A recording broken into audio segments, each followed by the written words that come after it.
Hi, this is Dr. Aaron Kosins from Newport Beach, California.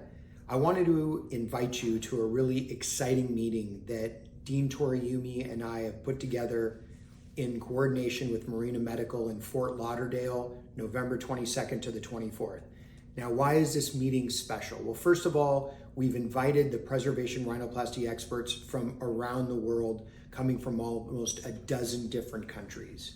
That's number one. But number two, each is going to give their perspective and teach you their operation and how they do it. That'll be done in lecture format. Then they're going to go to the cadaver lab and demonstrate how to do it. And finally, each student gets a fresh cadaver head every day, each day, a new head, in order to try the operations out for themselves. And then myself and the other surgeons are going to walk around, check the work, make sure you're doing everything correctly.